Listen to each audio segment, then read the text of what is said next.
वर्ग 12वा अर्थशास्त्र। आज आपण घटत्या सीमांत उपयोगितेचा नियम पाहणार आहोत। आता घटता सीमांत उपयोगिता म्हणजे इथे एक उदाहरण दिलेलं आहे। श वस्तूचे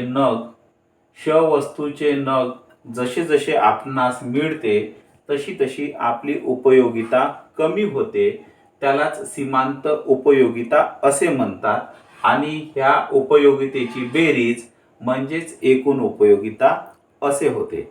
आता हे कसं होते हे आपण इथे पाहणार आहोत। इथे श वस्तूचे नग दिलेले आहे। पहिल्या वस्तूच्या नगापासून सीमांत उपयोगिता ह्या 10 प्राप्त होतात, एकूण उपयोगिता ह्या सुद्धा 10 राहतात। दुसऱ्या नगापासून सीमांत उपयोगिता 8 प्राप्त होतात, एकूण उपयोगिता ह्या 18 प्राप्त होतात। ह्या 18 म्हणजेच 10 अधिक 8 18 अशा एकूण उपयोगिता 18 प्राप्त होतात दुसऱ्या नगाला। तिसऱ्या नगाच्या सेवनाच्या वेळेस सीमांत उपयोगिता 6 प्राप्त होतात। 10 8 अधिक 6 बरोबर 24, एकूण उपयोगिता ह्या 24 प्राप्त होतात। चौथ्या नगापासून सीमांत उपयोगितेच्या मात्रा ह्या 4 प्राप्त होतात, म्हणजेच 10 अधिक 8 अधिक 6 अधिक 4 बरोबर 28, एकूण उपयोगिता प्राप्त होतात।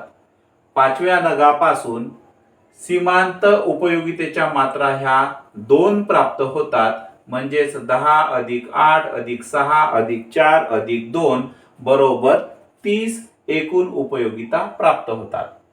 सहाव्या नगापासून सीमांत उपयोगिता ही 0 प्राप्त होते, म्हणजे काहीच प्राप्त होत नाही। तेव्हा याची बेरीज ही अधिक 0, 10 अधिक 8 अधिक 6 अधिक 4 अधिक 2 अधिक 0 बरोबर 30 एवढीच राहील। सातव्या नगाच्या वेळेस सीमांत उपयोगितेच्या मात्रा ह्या -2 प्राप्त होतात, म्हणजेच इथे एकूण बेरीज आपली 30 आलेली आहे। 30 - 2 बरोबर 28, इतकी एकूण उपयोगिता ही राहील। आता हेच उदाहरण आपण दुसऱ्या पद्धतीने समजून घेऊ। इथे सीमांत उपयोगितेच्या मात्रा दाखवलेल्या आहे आणि एकीकडे वस्तूचे नग दाखवलेले आहे। समजा हे एक काचेचं भांड आहे, याच्यामध्ये आपण पहिल्या वस्तूचा नग टाकला त्यावेळेस याची मात्रा म्हणजेच याची लेवल इतकी होईल, म्हणजेच आपल्याला सीमांत उपयोगितेच्या मात्रा ह्या 10 प्राप्त होईल। दुसऱ्या नगाच्या वेळेस 8 प्राप्त होईल, म्हणजे याची लेवल भरत जाईल। जशी जशी याची लेवल भरत जाईल सीमांत उपयोगितेच्या मात्रा ह्या कमी कमी होत जाईल।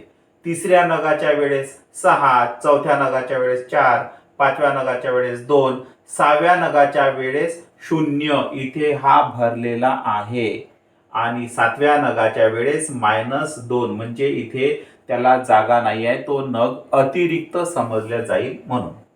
आता हेच उदाहरण आपण पुन्हा एका तिसऱ्या पद्धतीने पाहणार आहोत। समजा ह्या काचेच्या पेल्याला आपण एक उदाहरण घेतलं आणि इथे उपलब्ध असलेले हे कागदाचे बोळे याला आपण एखाद्या वस्तूचं स्वरूप दिलं, जसं की लाडू वगैरे जर आपण समजलं। समजा पहिला नग आपण टाकला, याच्यापासून आपल्याला सीमांत उपयोगितेच्या मात्रा ह्या 10 प्राप्त झाल्या।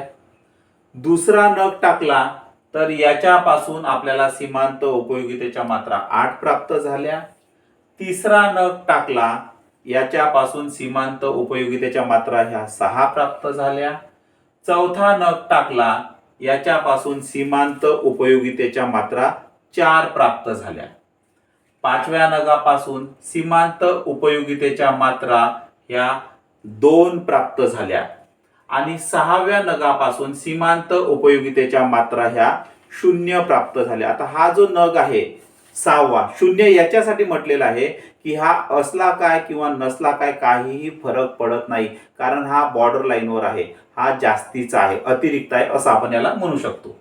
तेव्हा याच्यापासून सीमांत उपयोगितेच्या मात्रा ह्या आपल्याला मिळणार नाही।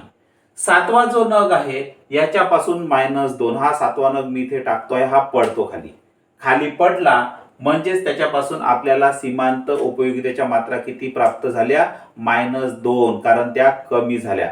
असा हा घटत्या सीमांत उपयोगितेचा नियम आहे. इथे मी हा नियम समजवण्याचा प्रयत्न केलेला आहे. विद्यार्थ्यांनी याच्याकडे लक्ष द्यावं आणि समजून घेण्याचा प्रयत्न करावे. धन्यवाद.